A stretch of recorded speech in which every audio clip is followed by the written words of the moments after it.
Good morning class 3। आप सभी लोग अपनी भाषा और आप सभी लोग अपनी व्याकरण की बुक निकालिए। आज हम लोग पढ़ेंगे चैप्टर 1 पेज नंबर 5। ठीक है, सभी लोगों ने अपने अपनी बुक निकाल ली। आइए, चैप्टर का नाम है भाषा और व्याकरण। ठीक है, जो लोग जब हम जो बात करते हैं वो क्या है, भाषा है ना। उसको हम लोग हिंदी में बोले, इंग्लिश में बोले, किसी भी तमिल में बोले, जब हम अपनी बात को दूसरों तक पहुंचाते हैं उसे कहते हैं भाषा। ठीक है, और व्याकरण का मतलब होता है कि जो भाषा को बोलने में और वाक्य को लिखने में जो अशुद्धियाँ होती हैं उसको सही करने का जो नियम बनता है उसे हम व्याकरण कहते हैं। ठीक है, ये देखिए, नेताजी अपनी बात बोलकर समझा रहे हैं और जनता उनकी बात को सुनकर समझ रही है, इसे हम कहेंगे भाषा, है ना।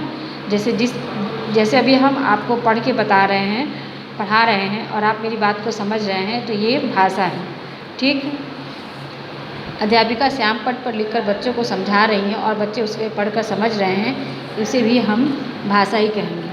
बच्चों, हमने जाना कि सभी बोलकर, सुनकर, लिखकर और पढ़कर अपने मन की बात दूसरों तक पहुंचाते हैं, है ना। तो भाषा की जो परिभाषा है कहेंगे, मन के भावों एवं विचारों को प्रकट करने का माध्यम भाषा कहलाती है। आई बात समझ में?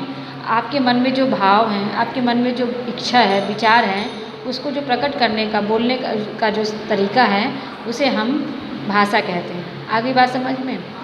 फिर से सुनिए, मन के भावों एवं विचारों को प्रकट करने का माध्यम भाषा कहलाती है ना। इसको याद कर लेना है कि जब आपसे कोई पूछे या हम पूछेंगे कि भाषा किसे कहते हैं, तो आपको बताना होगा कि मन के भावों एवं विचारों को प्रकट करने का माध्यम ही भाषा कहलाती है। हमारी तरह पशु पक्षी भी अपने भावों को प्रकट करते हैं, लेकिन यह भाषा नहीं कहलाती। जैसे चिड़िया जो चहचहाती है, कुत्ता जो भौंक रहा है, शेर दहाड़ता है, तो ये सब भी जो है अपने भाव को तो प्रकट करते हैं, लेकिन ये इनको भाषा नहीं कहेंगे। आगे बात समझ में? आइए हम लोग नेक्स्ट पेज खोलते हैं। आप लोगों को याद हो गया ना कि मन के भावों एवं विचारों को प्रकट करने का जो साधन होता है उसे भाषा कहते हैं। भाषा के मुख्यतः 2 रूप होते हैं, मौखिक और लिखित। भाषा को हम 2 तरीक़ों से दूसरे लोगों तक पहुंचा सकते हैं, एक है बोल के और एक है लिख के। बोलने का होता है जैसे कि जब हम आपका एग्ज़ाम होता है बोलने वाला, जिसमें हम आपसे क्वेश्चन करते हैं और आप बताते हैं, उसे मौखिक कहते हैं। और जो लिखित होता है, जिसमें हम क्वेश्चन पेपर बना के देते हैं और आप उसे लिखते हैं, वो आपका लिखित होता है ना।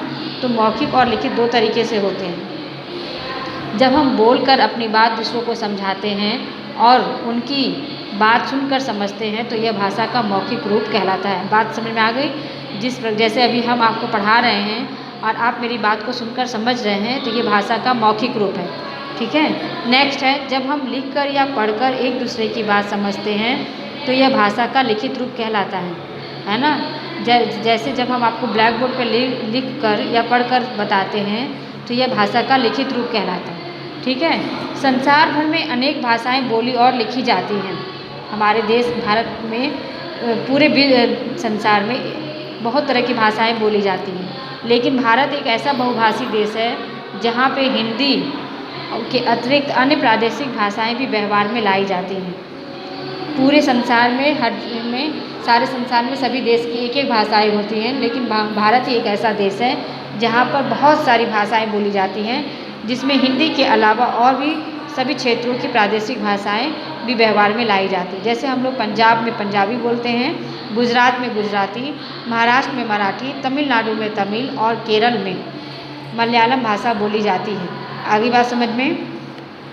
लिपि, प्रत्येक भाषा को लिखने का एक तरीका होता है। लिखने का यही तरीका या ढंग ही लिपि कहलाती है। समझ में आ गया? प्रत्येक भाषा को लिखने का एक तरीका होता है, जो सही तरीके से लिखा जाए और उसमें कोई भी तरह की अशुद्धि ना हो, कोई गलत ना लिखा हो, उसे हम लिपि कहते हैं। लिखने के तरीके को लिपि कहते हैं। हिंदी भाषा देवनागरी लिपि में लिखी जाती है।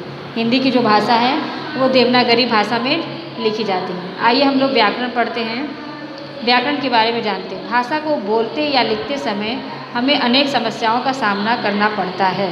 कई बार गलतियाँ हो जाती हैं। इन गलतियों को सुधारने के लिए मनुष्य ने भाषा के प्रयोग के नियम बनाए। भाषा कि इन्हीं नियमों को व्याकरण का नाम दिया गया। अब देखिए, अगर ये गलत तरीके से लिखा रहता तो ये आपको समझ में आता। यह लिखा रहता कि भाषा को बोलत, लिखत, हम, अनक, इस तरह से अगर लिखा रहता तो ये आपको समझ में आता है कि ये सेंटेंस क्या लिखा, ये वाक्य क्या लिखा हुआ है। तो इन्हीं गलतियों को सुधारने के लिए मनुष्य ने भाषा में प्रयोग के नियम बनाए, जो इन नियमों को व्याकरण का नाम दिया गया।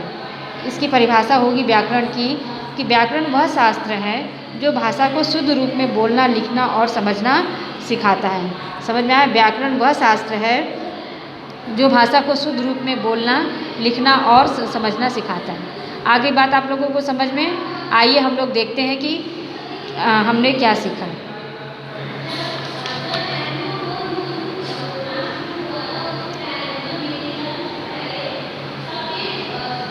ठीक है, मन के भावों को प्रकट करने के लिए भाषा का सहारा लिया जाता है। ठीक है, भाषा के दो रूप होते हैं, मौखिक और लिखित।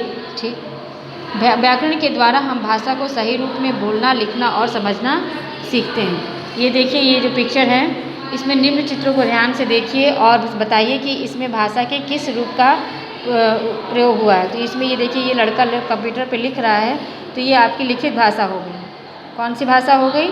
लिखित। ठीक है, इसमें नेताजी जो है बोलकर समझा रहे हैं और सुनने वाले लोग सुनकर समझ रहे हैं, तो ये आपकी भाषा हो गई मौखिक।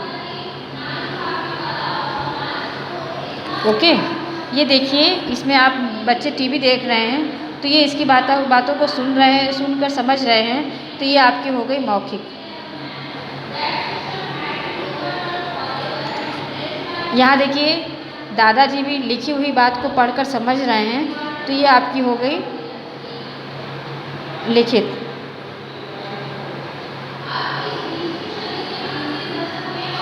अध्यापिका लिख कर समझा रही हैं बच्चों को, तो ये भी आपकी हो गई लिखित भाषा। लेकिन ये देखिए, ये जो मनुष्य है, ये फ़ोन पे बात कर रहे हैं, ये बोलकर अपनी बात को समझा रहे हैं, तो ये हो गई आपकी मौखिक। आगे बात समझ में आप लोगों को? आइए हम लोग नेक्स्ट पेज खोलते हैं। विभिन्न राज्यों और उनकी भाषाओं का सही मिलान कीजिए। ये देखिए, सभी राज्य हैं और उनकी भाषा के नाम दिए हुए हैं, उनको आपको मिलाना है। केरल का मलयालम, पंजाब का पंजाबी, तमिलनाडु का तमिल, महाराष्ट्र का मराठी और गुजरात का गुजराती। आगे बात समझ में? ये देखिए, सही कथन के सामने सही तथा गलत के सामने गलत का चिन्ह लगाइए। भाषा का लिखित रूप स्थायी होता है। हाँ, सही। पत्र भाषा का मौखिक रूप है। गलत।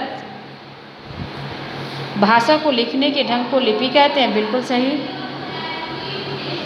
भाषा के अनेक रूप हैं। नहीं, दो रूप है। हिंदी भाषा की लिपि देवनागरी है। बिल्कुल सही। नेक्स्ट क्वेश्चन है, देखिए, दिए गए शब्दों से रिक्त स्थानों की पूर्ति कीजिए। ये देखिए, आंसर लिखे हुए हैं, इनको इसमें से आपको छांट के इसमें लिखना खोज के। पत्र लेखन भाषा का कौन सा रूप है? पत्र लेखन भाषा का लिखित रूप है।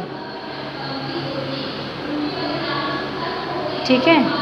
मन के भावों को प्रकट करने का साधन भाषा है। याद है ना? अभी हमने आप लोगों को बताया कि मन के भावों को प्रकट करने का साधन भाषा है। टेलीफोन पर बातचीत करना भाषा का कौन सा रूप है? मौखिक। क्या रूप है? मौखिक। भाषा के लिखित रूप को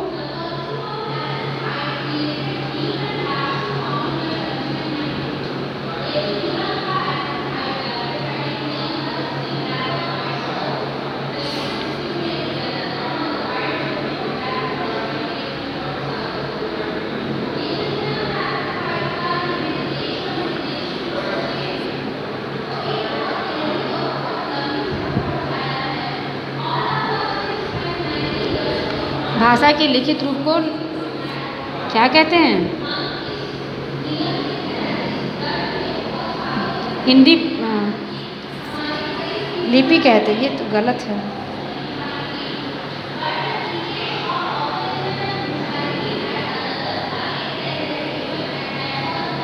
हिंदी भाषा की लिपि देवनागरी है।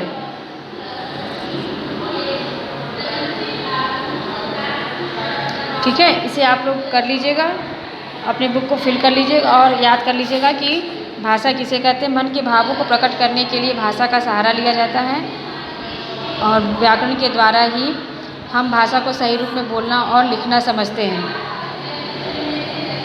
ठीक है, इसे आप लोग अच्छा